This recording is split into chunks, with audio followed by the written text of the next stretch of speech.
boa noite. Boa noite. Temer evita a televisão e fala sobre o Dia do Trabalho nas redes sociais. O presidente defendeu a reforma trabalhista, que ainda depende do Senado. Centrais sindicais comemoram com críticas as mudanças propostas pelo governo. CUT e Força Sindical realizam atos públicos com discursos e shows musicais. Datafolha mostra que 7 em cada 10 brasileiros são contra a reforma da Previdência. O ponto mais atacado é o tempo de contribuição para a aposentadoria. O Japão do século XXI se instala na Avenida Paulista. Japan House reúne cultura, tecnologia e negócios sem perder a tradição. Você acompanha essas e outras notícias logo depois do intervalo. Até já. Quem já duvidou de si? Quem já teve medo? Quem teve que resistir? Quem aprendeu? Quem cresceu? Quem acreditou?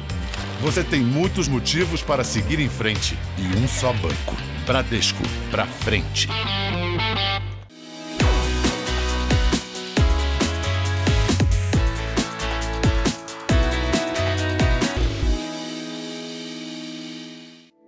Me formei na pós-graduação da Casper em 2015.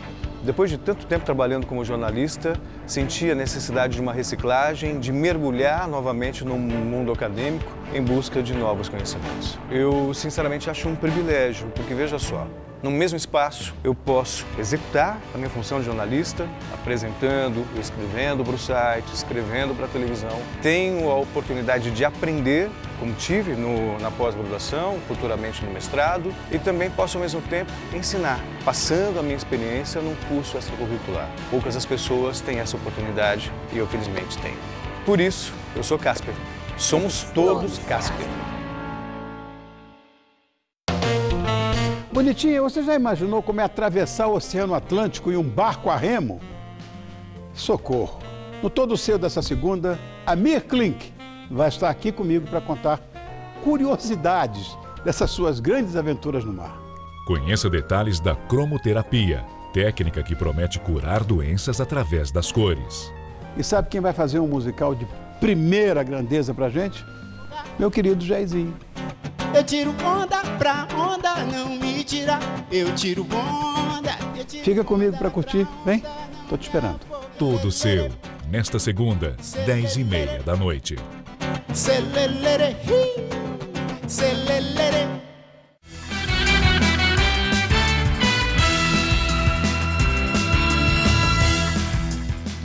Dia do Trabalho é marcado por shows e críticas às reformas trabalhista e da Previdência propostas pelo governo Temer. Os atos aconteceram 3 dias depois da greve que parou muitos serviços pelo país na última sexta-feira. Aqui em São Paulo, a festa da CUT ficou dividida depois de um acordo com a Justiça. A concentração com ato político aconteceu aqui na Avenida Paulista. Na Praça da República ficou a festa com shows. A Central Única dos Trabalhadores queria uma festa em frente ao MASP. Não conseguiu. O prefeito João Dória vetou o ato na Avenida Paulista. Não conseguiu. As comemorações foram na Avenida Paulista, quase na esquina da Rua da Consolação. Ontem, o Tribunal de Justiça selou um acordo entre as duas partes de onde seria o 1º de maio da CUT, um dos atos mais tradicionais do Dia do Trabalho. A festa acabou dividida. Como os shows permaneceram proibidos aqui na Avenida Paulista, mesmo depois do acordo na Justiça, os participantes do ato da Central Única dos Trabalhadores, no meio da tarde, seguiram caminhando até o centro de São Paulo, na Praça da República, onde as apresentações populares ficaram liberadas. No acordo, o bloqueio da Rua da Consolação não estava permitido, mas ela ficou mais de 1 hora fechada. Na Praça da República, diversos artistas se apresentaram, como MC Guimê, Desi Brandão e Emicida. Nas falas e nos cartazes, manifestações contra as reformas trabalhista, que está no Senado, e da Previdência. Eu acho que a gente tem que se posicionar mesmo, eu acho que essa reforma trabalhista está muito mal explicada e todas as informações que vêm, elas vêm carregadas de um viés muito partidário, muito de um lado ou de outro, fazendo um time, parece times rivais. E o que eu acho que é interessante é você entender os dois lados. Só se consegue emprego com uma economia forte, não se consegue emprego tirando o direito do trabalhador. O que o presidente está fazendo é tirar os direitos de quem trabalha. Não há nenhuma modernização no que ele está chamando de reforma trabalhista. Na verdade, está tendo um retrocesso. A Força Sindical fez a festa para comemorar o Dia do Trabalho na Zona Norte de São Paulo. Os sindicalistas criticaram as reformas propostas pelo governo Temer. E o prefeito João Dória, do PSDB, foi alvo dos discursos. A Força Sindical manteve as comemorações do Dia do Trabalho na Praça Campo de Bagatelle, na Zona Norte de São Paulo. Esta é a 20ª edição do evento, que mistura shows musicais, sorteios de carros e atos políticos. Diferentemente de outros anos, os organizadores reclamaram da ausência de políticos que foram convidados para participar da festa. Os líderes sindicais se revezaram no palco para mostrar a insatisfação com as reformas da Previdência e Trabalhista. O presidente da Força Sindical, Paulinho da Força, que é da base de apoio de Temer, mandou um recado para o presidente. O presidente Temer não pode imaginar que ele é dono do Brasil. Ele não é o dono do Brasil. Ele foi colocado lá para fazer o que ele fez no início. Ele não pode virar uma espécie de dilmalização do país. Ou uma Dilma ou um Michel Rousseff. Ele não pode ser isso. Aquela pessoa mal que hoje o brasileiro todo odeia.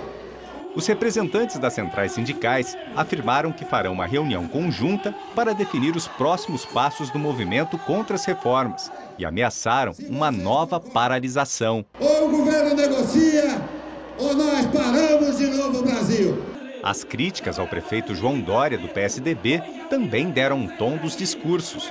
Na semana passada, o tucano chamou de vagabundos os grevistas. Vagabundos são eles que estão lá mamando no governo e que não respeitam os direitos dos trabalhadores. E a Central dos Sindicatos Brasileiros, criada em 2012, também fez a sua primeira festa do trabalhador aqui em São Paulo, com shows musicais e atos políticos. As apresentações foram no Sambódromo do Anhembi.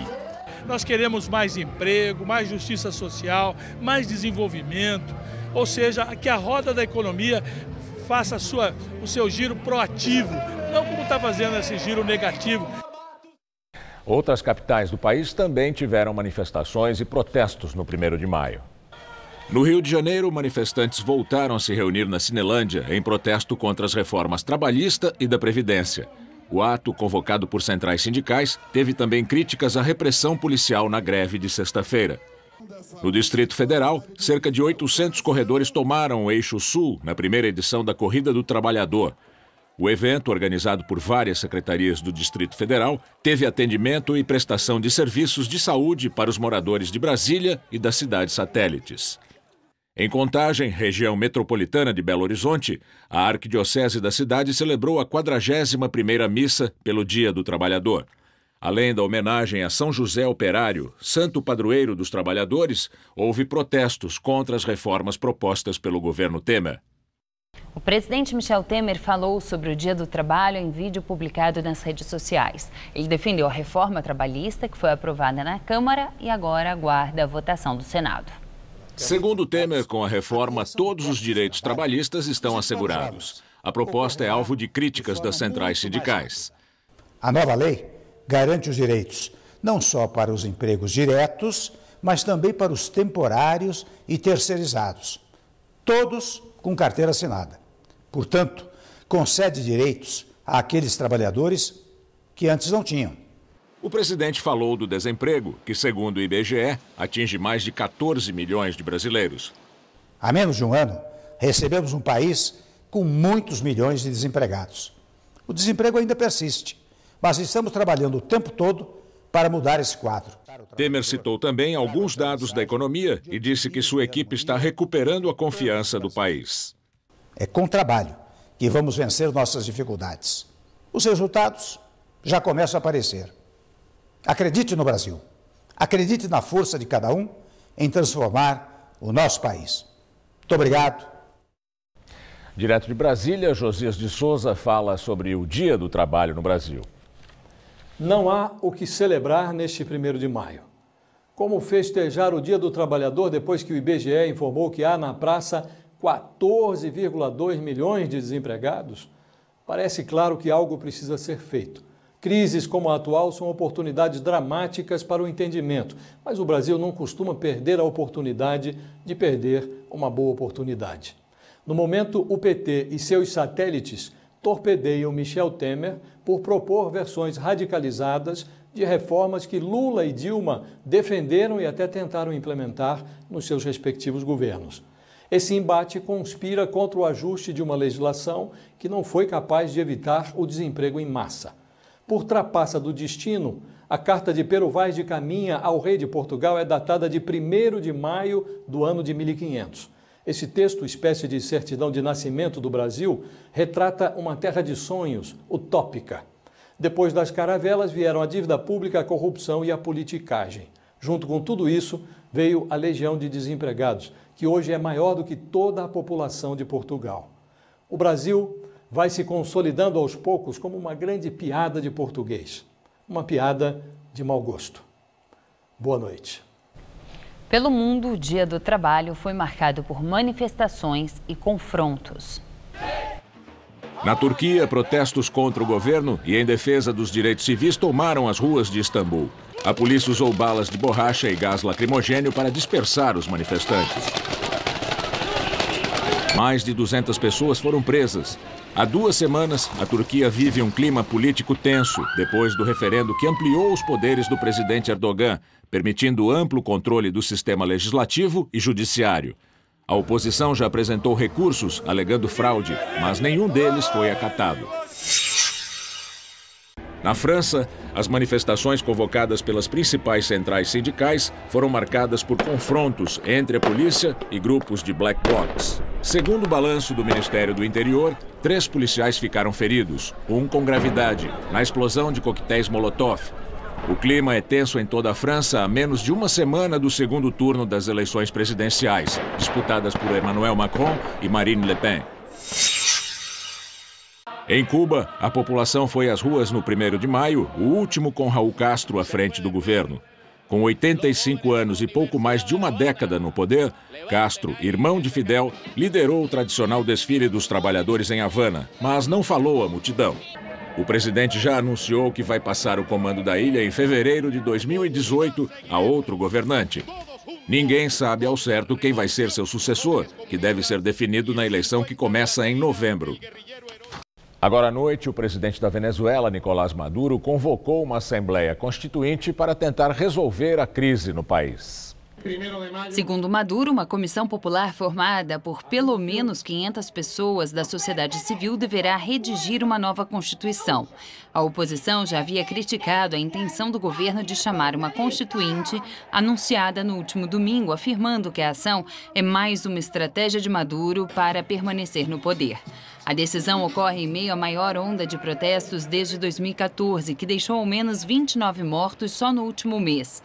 A crise política cresceu no final de março, quando o Tribunal Supremo de Justiça decidiu assumir as funções do parlamento, controlado pela oposição, gerando protestos e chamados internacionais para que o governo Maduro respeitasse a democracia. A oposição tem insistido que continuará nas ruas até que se convoquem eleições gerais e que sejam libertados os presos políticos. Maduro acusa os manifestantes de tentar derrubá-lo com a ajuda do governo dos Estados Unidos. Uma pessoa morreu e outras 3 ficaram feridas quando um aluno atacou estudantes e funcionários no campus da Universidade do Texas, em Austin.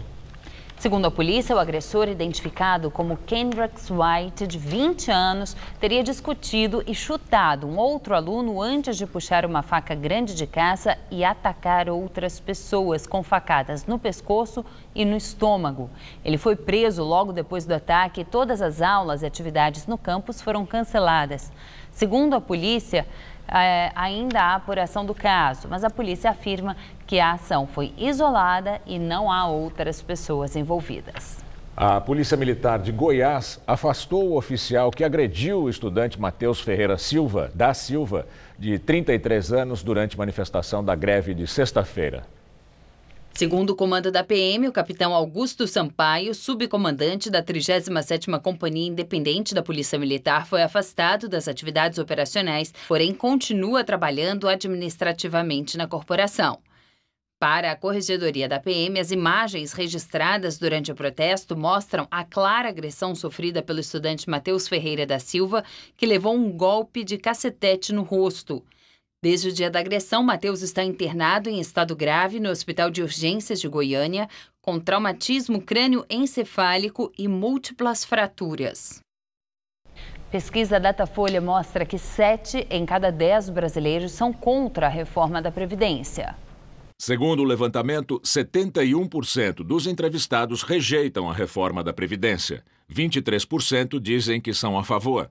5% não sabem e 1% é indiferente. Há grande rejeição à reforma entre todos os grupos pesquisados. Segundo o Datafolha, 73% das mulheres e 69% dos homens são contra a reforma. A taxa de rejeição é maior entre os mais escolarizados, chegando a 76% entre os que têm ensino superior. 73% entre os que têm ensino médio e 64% entre os que têm ensino fundamental. O ponto mais criticado pelos entrevistados é o do tempo de contribuição exigido para receber a aposentadoria integral, que é de 40 anos. Segundo o levantamento, 60% disseram ser contra esse item. A reforma da Previdência está na Câmara dos Deputados. A votação na comissão especial deve ser nesta semana. O Datafolha fez 2.781 entrevistas em 172 municípios entre quarta e quinta-feira da semana passada. A margem de erro é de 2 pontos. A empreiteira OAS pode envolver ministros do Superior Tribunal de Justiça numa eventual delação premiada. A informação é do jornal Folha de São Paulo. A empreiteira, de acordo com o jornal, pretende entregar o nome de 2 ministros do Superior Tribunal de Justiça: Humberto Martins, atual vice-presidente da Corte, e Benedito Gonçalves. Os nomes foram citados nas negociações do acordo de delação com os procuradores da Lava Jato. Os ministros são apontados como beneficiários de recursos por atuação no tribunal, favorecendo a OAS. No caso de Humberto Martins, os empreiteiros afirmam que o dinheiro foi repassado por meio do filho dele, Eduardo Felipe Martins, que também teria se beneficiado. Felipe é advogado e, segundo a Folha, o escritório dele em Brasília atua em causas junto ao Superior Tribunal de Justiça. O ministro Benedito Gonçalves foi citado em relatório da Polícia Federal em troca de mensagens com Léo Pinheiro, ex-presidente da OAS.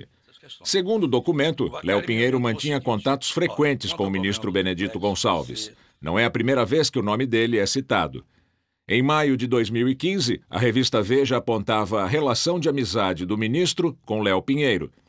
A reportagem também foi baseada no relatório da Polícia Federal. De acordo com a revista, Benedito Gonçalves teria pedido ajuda para Léo Pinheiro para se tornar ministro do Supremo, na época em que Joaquim Barbosa deixou a corte e a vaga ficou aberta. Veja aponta ainda que o ministro teria pedido ajuda para seu filho apresentar proposta de trabalho ao Grupo OAS. Também teria pedido ingressos para assistir à final da Copa do Mundo de 2014. A OAS foi uma das empreiteiras que ajudaram a construir os estádios do Mundial no Brasil. O ministro é alvo de uma investigação sigilosa no Conselho Nacional de Justiça. Os ex-executivos da OAS podem citar ainda a Adriana Anselmo, mulher do ex-governador Sérgio Cabral, do PMDB. No caso dela, os empreiteiros relacionam a atuação de Adriana Anselmo, que é advogada, junto ao judiciário para favorecer a empreiteira. Atualmente, a mulher de Cabral está em prisão domiciliar. O vice-presidente do STJ, Humberto Martins, disse ao jornal que não tem relacionamento pessoal ou profissional com funcionários da empreiteira OAS. A assessoria do advogado Eduardo Felipe Martins disse que ele nunca advogou para a OAS nem mantém relacionamento com funcionários da empresa. O ministro Benedito Gonçalves e a defesa de Adriana Anselmo ainda não se manifestaram. Mônica Moura disse que empresário Ike Batista pagou dívida de 5 milhões de reais da campanha de Fernando Haddad em 2012. As declarações de Mônica Moura foram dadas durante depoimento ao TSE, na ação que pode caçar a chapa Dilma Temer, eleita em 2014. Ela e o marido, o marqueteiro João Santana, foram responsáveis pela campanha do PT. Eles fecharam um acordo de delação premiada. No depoimento, Mônica Moura contou que quem avisou que o empresário Ike Batista pagaria a dívida de 5 milhões de reais foi João Vacari Neto, ex-tesoureiro do PT. Mônica disse que Vacari passou o nome de Flávio Godinho, ex-vice-presidente do Flamengo e braço direito de Ike Batista. Segundo ela, Vacari contou que Godinho ia resolver a questão do pagamento. Mônica disse que discutiu o acerto com Godinho no escritório de Ike, no Rio de Janeiro. Segundo a marqueteira, o pagamento foi feito fora do Brasil. Ela disse que eles fizeram um contrato de um trabalho que nunca existiu. Godinho e Ike estão em prisão domiciliar. Ike foi libertado ontem e vai ficar preso em casa por determinação do ministro do Supremo Tribunal Federal, Gilmar Mendes. O empresário é acusado de pagar 16,5 milhões de dólares ao ex-governador do Rio, Sérgio Cabral, do PMDB. Vacari está preso na região metropolitana de Curitiba desde 2015 e já foi condenado na Lava Jato.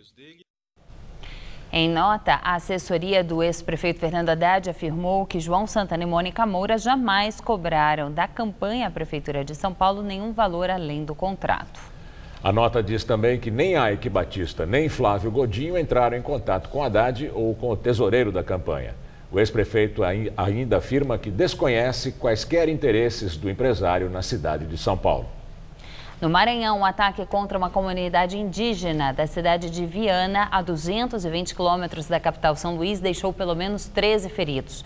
De acordo com o Conselho Indigenista Missionário, os índios foram atacados ontem por homens armados de revólveres, paus e facões.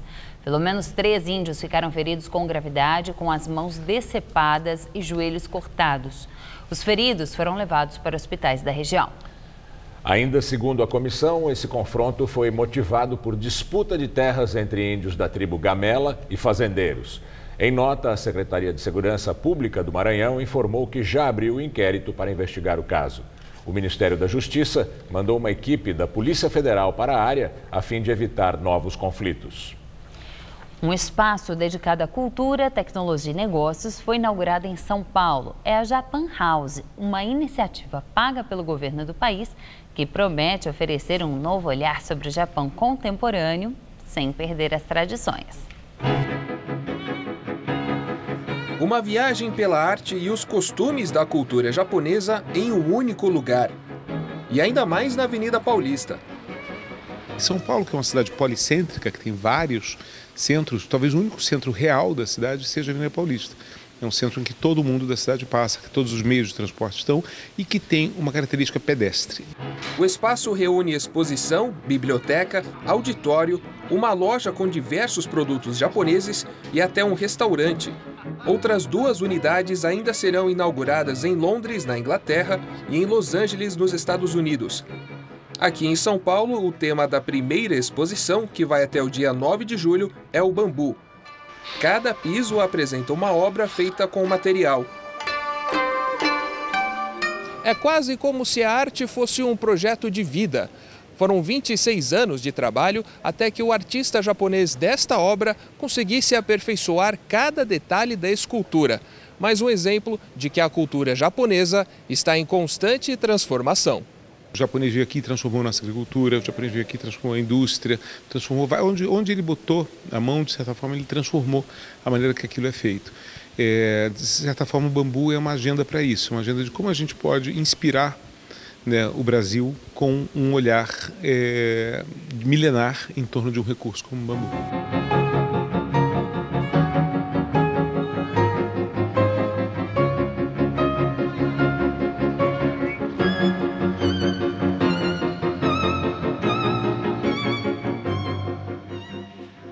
A Japan House vai ser aberta ao público no próximo sábado e a entrada é gratuita. Em evento, o prefeito João Dória dedicou as flores do mal a Lula e Dilma. Na inauguração da Praça Ayrton Senna, Dória disse que flores devem ser dadas de coração e dedicou flores do mal aos ex-presidentes Lula e Dilma do PT. Ontem, Dória não aceitou receber flores de uma ciclista quando saía de carro da cerimônia de abertura da Japan House, em São Paulo. A ciclista colocou as flores dentro do carro dele e disse que elas eram em homenagem aos mortos nas marginais. Dória pegou as flores e jogou fora do carro, no chão. Agradeço muito. No Twitter, o prefeito também se manifestou sobre o episódio e disse que não aceita intimidações, nem com gritos, nem com flores. E escreveu que alguns ativistas são iguais a grevistas. Hoje foi uma segunda-feira típica de outono, com temperaturas mais altas à tarde e frio agora à noite. A tendência agora é de aumento da temperatura nos próximos dias. Vamos à previsão de Luciana Magalhães.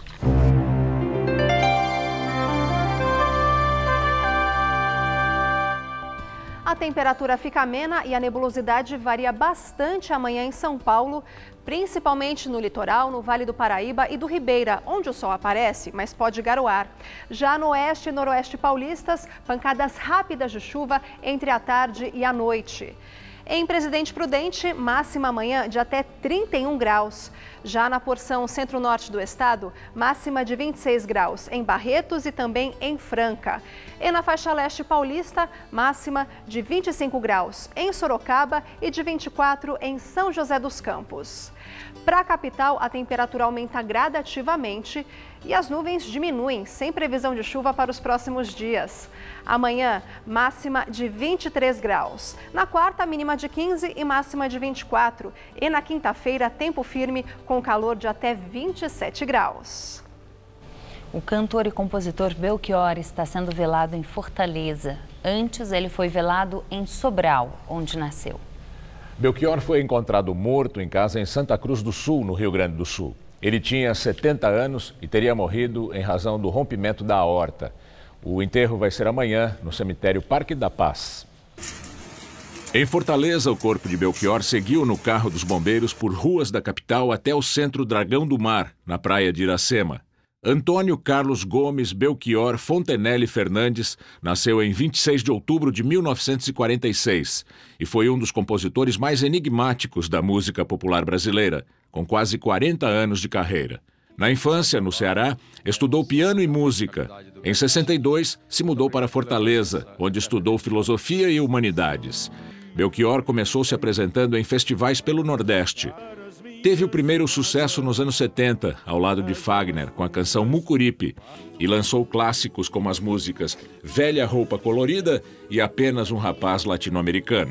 Eu sou apenas um rapaz latino-americano, sem dinheiro no banco, sem parentes importantes e vindo do interior.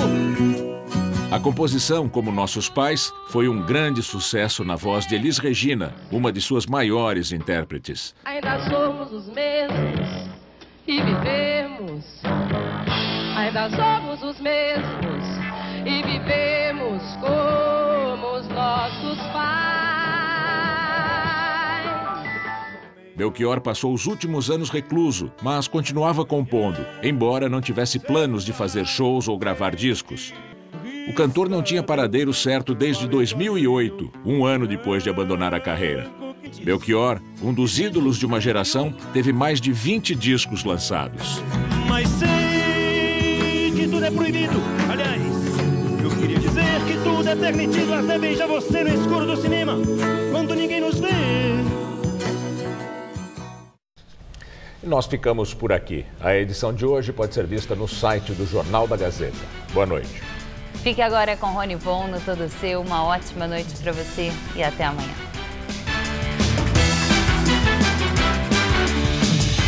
O Gazeta Esportiva comenta tudo sobre o Paulistão. Nesta terça, 6 da tarde.